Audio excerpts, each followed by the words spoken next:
Olhar Clínico, com o Dr. Álvaro Furtado. Doutor Álvaro Furtado conosco neste sabadão. Feliz ano novo, doutor Álvaro. Seja bem-vindo de volta aqui à nossa programação, hein? E com esse assunto que está mexendo muito com os nossos ouvintes. Já falei aqui, ó, o doutor Álvaro gosta de pergunta de ouvinte. Pronto, já tem umas 10 aqui, só pra gente começar a conversa sobre essa história aí dessa virose lá no litoral sul.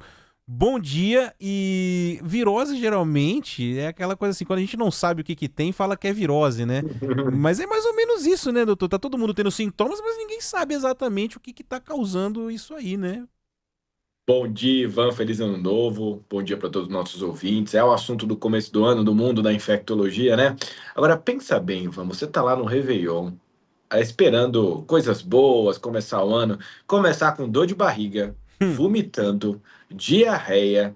Que começo ruim de 2025 para quem tá dentro desse surto. E olha, Ivan e ouvintes, não é incomum terem surtos de diarreia. Se você for consultar a literatura médica dos últimos 10 anos, a gente tem milhões de surtos de doença de gastroenterolite, né, de diarreia, relacionado a verão, a essa época do ano, algumas condições dos locais onde as pessoas frequentam nessa época do ano, especialmente as áreas litorâneas, né, por uma série de fatores, saneamento básico, superlotação, conservação inadequada de alimentos. E as pessoas ainda não aprenderam, Ivan e ouvintes, algo que a gente falou durante muito tempo durante a Covid-19. Mão também é via de transmissão de patógeno gastrointestinal. Não é só transmissão de patógeno respiratório. As pessoas não aprenderam a lição de higienizar as mãos de forma adequada. Então, isso também é um fator de risco para esses surtos de diarreia que acontecem no Brasil e em vários locais do mundo nessas épocas do ano, né? E a gente tá falando ali de você comprar uma latinha de refrigerante, de cerveja, abrir e tomar direto, né?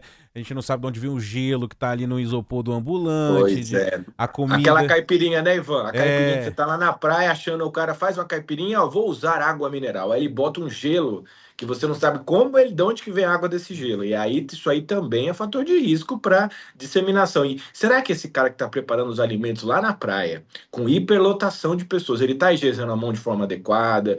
Aquele alimento que ele comprou para servir você na praia, com aquele calorão de 30, 40 graus, ele está conservado de forma adequada? Saneamento básico, será que dá conta o saneamento básico das águas do litoral com tanta gente? Aí a pessoa vai lá para o mar, aquelas fotos, aqueles esgotos caindo dentro do mar. uhum. Você vai ali, faz um mergulhinho, ingere um pouco daquela água, se afogou um pouquinho lá ou mesmo ingeriu, também é fator de risco para ter surto de diarreia nesses locais. Olha, é tanta coisa, Ivan. Por isso que acontece esses surtos, são muitos fatores de risco, né? É. Às vezes o limão da caipirinha tá mais bronzeado que você, rapaz. Ô, doutor, mas aí é o seguinte, né? Muitas vezes a gente tende a entender. Porque assim, acontece todo ano, acontece. Parece que esse ano tá um pouco além. E a gente tá falando aqui só dos casos, aspas, notificados, porque são sintomas que geralmente não vão ser notificados, né, para a Secretaria de Saúde. E é um número que pode ser subnotificado. Por exemplo, estava conversando aqui com uma ouvinte falando assim, cara, a Margarete, eu e meu marido tivemos, a gente vomitou bastante, passamos mal, antecipamos a nossa volta e não procuramos nenhum tipo de atendimento. Quer dizer, muita gente sequer vai a um posto de saúde porque são sintomas que você consegue ali, um medicamento que você já toma normalmente, né? Ligou para um amigo que é médico, falou, não, toma isso aqui e tal. Mas, nesse sentido, quando a gente não sabe, porque o Instituto Adolfo Lutz está investigando, né? Se é uma bactéria, se é um vírus específico, porque isso também é importante que seja feita essa identificação até para melhorar o protocolo do atendimento. E aí, a maior parte das perguntas que chegam aqui é da preocupação de pessoas que sequer botaram o pé na areia ou foram para o litoral e estão com medo simplesmente de que isso chegue aqui na capital. Por exemplo, o Franklin de Suzano fala assim, bom dia, Ivan, desculpa a ignorância nenhuma, Franklin, porque essa dúvida é minha também, de todo mundo. Essa virose pode chegar aqui na capital, né? A gente não sabe qual é a origem, quer dizer, embora sejam sintomas que não... Cara, ninguém gosta de ter dor de barriga, de ter um piriri e tal, mas são sintomas que você consegue contornar com alguma facilidade, com alguma medicação, hidratação necessária. Preocupa também o fato de que mais pessoas estejam contraindo essa doença, e ela pode se espalhar como outros vírus que a gente cita aqui na sua coluna, nas nossas conversas? Olha, Ivan, o que que acontece na maior parte das vezes? Depende da causa do surto. Se a causa estiver relacionada a saneamento básico ou mesmo condições locais, geralmente esse surto se contém naquele local. Agora, se tiver alguma outra causa, por exemplo, estar na capital não significa estar livre de um surto. Por exemplo, conservação de alimentos inadequadas, surtos que acontecem com foco em restaurantes, porque ali o alimento que tem alguma bactéria, algum vírus que pode causar o surto de diarreia. Mas convém lembrar, Ivan, que esses surtos podem ser graves, especialmente em grupos populacionais que conseguem ter o quadro maior de, por exemplo, criança, idoso. Esses grupos realmente podem ter uma desidratação mais grave, ter que ir para o hospital. Então, isso é um quadro mais grave mesmo de doença. Essa é uma pergunta válida porque os postos de saúde ficam cheios e ali você acaba sendo vetor, né, doutor, para outras infecções também. Nesses casos, porque a gente vive meio que um dilema. Ontem a gente conversou com o coordenador de vigilância em saúde lá da cidade do Guarujá, e aí ele falou assim, poxa, as pessoas acabam indo para a farmácia, compram seus medicamentos, obviamente elas querem acabar com os sintomas, mas aí falta medicamento, que é aquela questão da estrutura de uma cidade que não está ali pronta para receber o fluxo de pessoas que recebe. Muita gente vai ao pronto-socorro, às vezes, sem precisar. Como que a gente decide em que momento eu vou tomar um remédio, em que momento eu vou procurar um médico com esses sintomas específicos que a gente está falando aqui? Náusea, dor de cabeça, vômito, diarreia. Tem ali um momento em que, não, agora está na hora de levar pro hospital. Vamos, a gente precisa procurar atendimento. Grande pergunta, Ivan. Uma pergunta de saúde pública, porque nós, profissionais da área da saúde, pegamos os pronto-socorros dessa época do ano superlotados de pessoas que às vezes não têm nem indicação de ir para o pronto-socorro. Então, voltando a dizer, a desidratação é uma das complicações mais graves dessa síndrome diarreica. Então, crianças, extremos de faixa etária, idosos, que quando começam a ter esse quadro, precisa procurar pronto-socorro para hidratar, às vezes fazer uma hidratação endovenosa. Agora, quando você começa a ter uma quantidade muito importante de episódios de diarreia, 10, 15 episódios, começa a ficar desidratado, as mucosas ficarem secas, sentir sua pressão cair, começar a se sentir mal, com muita fraqueza. Aí é motivo, muitas vezes, de fazer uma hidratação na veia, mesmo, ir no serviço de emergência, porque a maior parte dessas síndromes diarreicas, Ivan, são causadas por vírus, né? E geralmente o tratamento é sintomático, é você hidratar, repouso, uma alimentação adequada, leve, até que aquele vírus seja eliminado lá do seu trato gastrointestinal, que pode durar 24, 48 horas, né? Agora, muitas vezes as causas são bactérias. As bactérias podem dar febre, uma diarreia com catarrinho, com sangue, aí é motivo até de conjecturar para usar de dar algum antibiótico. Então, em situações de extremo de idade, desidratação severa, ou quando você começa a ter febre, ou mesmo nas suas fezes começa a sair sangue, algum muco, aí é motivo de ir para o pronto-socorro para que um profissional te avalie, te dê algum antibiótico, ou mesmo faça uma hidratação na veia, porque pode ter uma complicação mais grave mesmo desse quadro. Então, a priori, não dá para afirmar, né? Preciso esperar o Instituto Adolfo Lutz, aliás, que tem uma excelência em fazer esse tipo de análise, né, doutor Álvaro? Para saber se é uma bactéria, se é um vírus, o que está acontecendo, Sim, mas é normal também que haja essa... Não vou falar que é uma demora, né, gente? Isso foi na quinta-feira que eles recolheram essas análises, mas no geral não demora muito, né, para você chegar ali a um resultado dessa análise, né? E o que muda quando você consegue identificar que tipo de agente é esse que está causando tanto problema? Quando a gente tem um surto de uma doença, diarreia, qualquer surto de doença, você tem que investigar as causas desse surto. No caso de um surto de gastroenterocolites de diarreia, você tem que procurar colher fezes desses pacientes para tentar identificar se é vírus, se é bactéria, fazer uma análise da qualidade da água para ver se encontra bactéria ou vírus nesses locais, até análise de alimentos, a depender da hipótese que está causando o surto. E aí, dependendo da causa raiz desse surto, você consegue agir de uma forma mais adequada. Por exemplo, eu olho lá e vejo que a bactéria é uma bactéria, um vírus que está na água, da questão do saneamento básico. Eu vou falar para as pessoas não irem nessas praias, nos locais, ou é porque algum estabelecimento comercial, onde a maioria das pessoas comeram, tiveram uma contaminação de algum alimento. Às vezes, sabe que tem uma série de alimentos, viu, Ivan? Desde folhas, alface, vegetais, laticínios, não é só ovo que as pessoas acham que é salmonela, tem uma série de outros alimentos. Você tem que ter um cuidado muito, muito grande, né, nessa época do ano também. Bom, Pois qualquer época, Barão. mas... Né, Chamei até você de Barão, Ivan. Olha só, vocês podem falar com o Honra Barão. minha, honra minha, honra minha.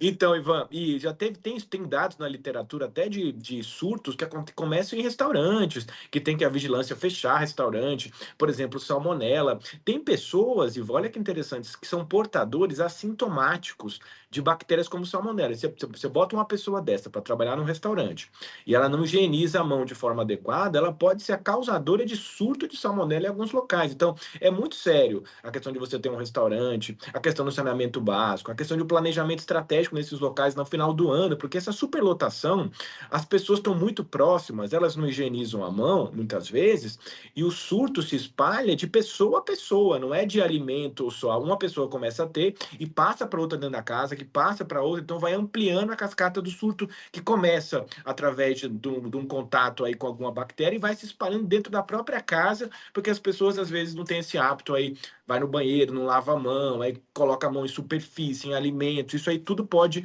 amplificar a cadeia do surto. Vale, essa é uma pergunta da Elza, que mora aqui no Paraíso, aqui em São Paulo, higienizar celular, esse tipo de coisa também, a gente mexe em chave, né, de Vale, casa, porque ela tá vale. falando assim, eu sei que lavar as mãos, disse ela, não reduz sozinha a contaminação, então quanto mais de higiene, melhor, Olha, né? sim, com certeza. A gente, como eu falo, a gente não aprendeu as coisas durante a pandemia da Covid, né? Essas bactérias, vírus que causam surtos de diarreia também podem ser transmitidos além da mão em superfície contaminada. Então, o seu cuidado, até dentro de uma casa, alguém tá com diarreia, vale a pena ter esse cuidado da higienização das mãos, o banheiro, as superfícies, tudo isso também, se você fizer a higienização adequada, mesmo pode diminuir a chance de contaminação, mas é uma lição que a gente aprendeu em vírus respiratórios, que também pode ser ampliada para esses patógenos de transmissão gastrointestinal. Bom, eu tava olhando aqui são dicas, né? A orientação dos órgãos de saúde, depois que a gente aqui da Band News FM procurou a Secretaria Estadual de Saúde, por exemplo, que não tem ali as notificações dos casos, porque são casos que não são passíveis de notificação, mas que tá vendo que há um problema e de alguma forma precisa acompanhar junto com os municípios, né? Aí tá aqui, doutor, evitar alimentos mal cozidos, levar o próprio lanche nos passeios, ficar atento à higiene das lanchonetes e dos quiosques, lavar bem as mãos antes de se alimentar, ter atenção redobrada com comidas, que eu falei agora, né, do self-service, beber a água filtrada sempre, e tem um que me chamou muita atenção e é algo que, cara, eu quase... Talvez para saber se a cerveja está gelada, eu já fiz, que é prestar atenção na temperatura de refrigeradores e geladeiras dos supermercados. Mas aí eu fiquei pensando, e na nossa casa também?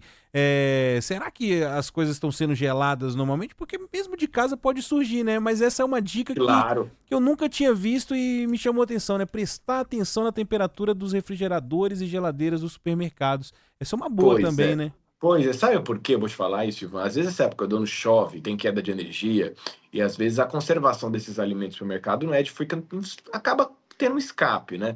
E obviamente, quando você, nessas temperaturas elevadas, quando você não conserva os alimentos dentro de um certo nível de refrigeração, você também tem um fator de risco daquele alimento ali estar contaminado. Agora, sabe, Barão, Ivan, eu vou te dar uma outra dica aí que não foi falado. Sabe quais são os alimentos de praia que mais podem estar relacionados a surto de infecção gastrointestinal que as pessoas adoram comer na praia? Hum, Adivinha, Ivan? não sei. Qual é o Bom, alimento que eles... eu acho que Aquela porçãozinha do porçãozinha? quê? A Ah, o porção do quê? Camarão, camarãozinho. frutos do mar. Eu achei que era o Frutos do sanduíche mar. natural também, né? Essa deve ser uma.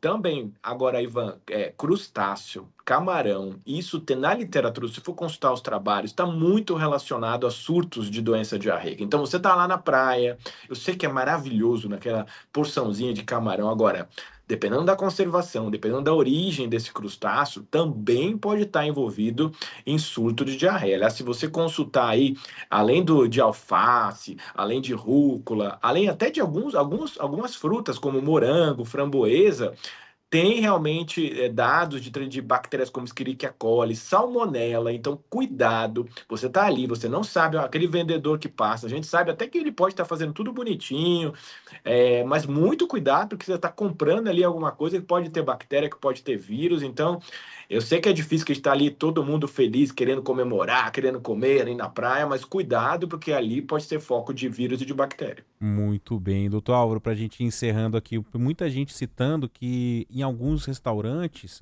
muitos, tiraram o álcool em gel, né? Isso é uma boa também, que quando você fala que a gente não aprendeu, né? Nossa, com certeza, com certeza. O ouvinte escreveu isso, parabéns para o ouvinte, porque alguns hospitais, alguns restaurantes têm realmente, se você pedir até a pessoa te traz o álcool gel, mas é uma excelente estratégia. Você está ali no local com muita gente, super lotado, aglomerado nessa época do ano, as pessoas viajam, então ali não sabe quem encostou a mão na superfície, onde você está entrando, então é uma ótima ideia. Não tem, se não tiver álcool gel no restaurante, Ivan, vá ao banheiro, pegue uma piazinha, água e sabão e lave a sua mão adequadamente, vai estar tão bom quanto usar álcool gel. Então, é uma excelente dica essa do nosso ouvinte, usar álcool gel ou higienizar a mão. E para finalizar mesmo, no geral, nesse caso aqui da virose, né? Da virose, a gente fala virose, é ótimo. Mas nesses casos aqui de infecção que estão acontecendo, quantos dias, hein, doutor? Hidratar é importante, Incubação. a gente sabe, mas quantos dias o cara vai ficar mal ali na... Olha, Ivan, às vezes o período de incubação pode ser muito rápido, essa questão de horas que ele come já começa a ter a diarreia. Uhum. Agora, a quantidade de dias que ele vai ter sintomas, aí vai depender muito se é uma bactéria, se é um vírus. Pode ficar um dia, 2 dias, 3 dias, uma semana, aí vai depender qual é a causa do patógeno. Geralmente, vírus é um quadro autolimitado, dura 24, 48 horas, mas faz um estrago, porque você fica ali no troninho o dia inteiro, com dor de barriga, vomitando, é muito ruim, viu, Ivan? Como eu falei, começar o ano desse jeito não é nada bom. Aí, hidratação, alimentos leves, né? E prestar atenção na sua casa. Quem na casa tá tendo diarreia também, porque você pode ter um surto de diarreia dentro da sua própria casa. Então, separa as coisas, lava a mão, cuidado com o banheiro também. Tudo isso é importante para dentro da casa impedir o espalhamento aí do surto dentro da sua própria casa. Muito bem, é isso. E a quem teve esse infortúnio, desejo mais sorte aí em 2025, tomara que todo mundo fique bem, que o Adolfo Lutz já divulgue, né, o resultado dessas análises e que possamos, e aí essa é uma fala geral aqui dos nossos ouvintes, que as cidades do litoral, de alguma forma, inclusive com a ajuda do governo do estado, possam melhorar a estrutura, né, porque todo ano é a mesma coisa. Esse ano tá um pouco pior nesse aspecto, tá, mas todo ano a gente sabe que milhões de pessoas vão descer a serra e vão pro litoral, e que vai faltar remédio, e que vai faltar o pãozinho na padaria, e que vai faltar água, e que vai...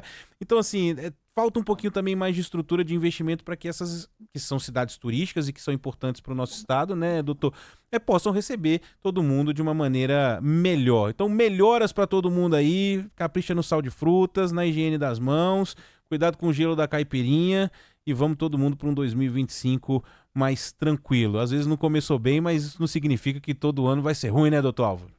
Pois é, Ivan, você falou tudo. Acho que para os próximos anos é interessante a gente fazer um planejamento do governo mesmo, ou mesmo a comunicação sobre esse assunto no final do ano, para a população, o planejamento.